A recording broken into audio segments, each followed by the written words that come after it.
Say hello to Lyric Breakfree, a short 14-year-old athletic, slim and slender boy whose special features are his light brown, unique eyes and his one detailed dimple on his right cheek.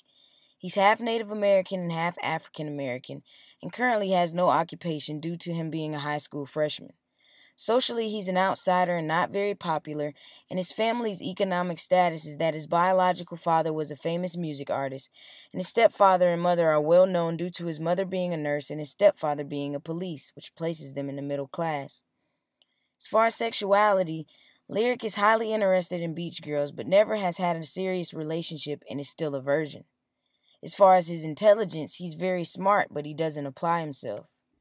His relationships with others is that he constantly feels misunderstood. He's very introverted, and when it comes to socializing, he'd much rather not build any relationships. With subordinates, he's disrespectful to his teachers, and any time on a team, he'd rather not participate. With authority, he has no real respect for them and feels like they all want him to fail. He overall hates authority even more because his stepfather is a cop and he doesn't care too much for him. As far as his relationship with self, he really feels like he's a destruction to society. He has no real value for himself. He's constantly blaming himself for his father's leaving, and he's often contemplating suicide because of it. Psychologically, he hates his life, but he tries to find what can make him happy besides his real father coming back, and he realizes that music makes him feel like he matters. He would feel even more like he mattered if his mother actually acknowledged that he likes music. He's ultimately trying to find himself. When it comes to religion and morality, he believes in good and evil, but he never addresses any sort of God, even though his mother raised him to be Christian. He was born November 11th in 2000, which makes him a Scorpio, strong-willed, determined, and independent, but mostly driven to do what it is that he believes he can do.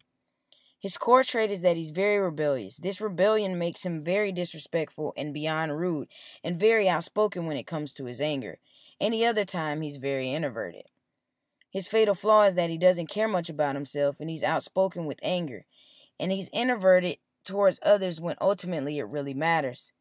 His safe spaces is, of course, the studio, where he lets it all hang out, and it's his platform to elevate in life, and his bedroom, which is his meditation domain.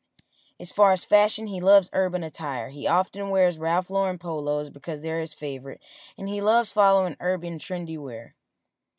When it comes down to eating habits, he has no diet at all. He loves eating fast food as much as possible. If you ask his point of view, his personal motto is that life sucks when you don't understand why you belong. And no matter what, he will always be right. And if he won't be right, he won't be a part of it. He feels like he can find his father, and if he does find his father, he'll find someone who actually cares about him. And as long as he's doing music, he matters, and the sky's the limit. As far as fear and superstitions, he definitely doesn't like black cats because he feels that they're bad luck. And he also fears that basically because his father left, it may be because of him. As far as culture goes, he loves the late 80s and 90s urban rap and R&B music. This era drives his urban lifestyle. His character actions is that he feels strongly that he doesn't belong, and as soon as he gets around music, it's like he's on top of the world. The music creates a new world where he does belong. His secret items in the closet is that his real father's name is tattooed on his back, and he sells drugs to get money to pay for his studio time. Just to dive into the backstory, his father walked out on him and his mother at a very young age, and he never really knew the real reason and why his father walked out. But now he's having to deal with his stepfather, and instead of dealing with him, he'd rather get out and be out and focus on music because it makes him feel alive and like he matters, even though he has no real support system. And just knowing that his real father did music, it makes him feel even more closer to him as he does music. His dramatic function is that he's finding out that music makes him feel alive, and he feels more like his father. His active goal is that he personally wants to find out the real reason why his father left, and if he can physically find him. He's also hoping within this search maybe he will find himself. His major dramatic question is, will he figure out why his father left, and will he ever figure out himself?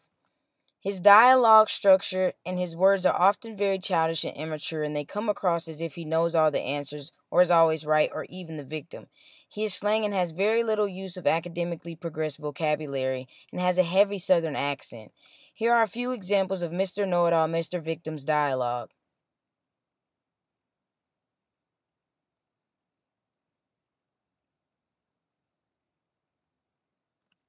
Thanks for watching.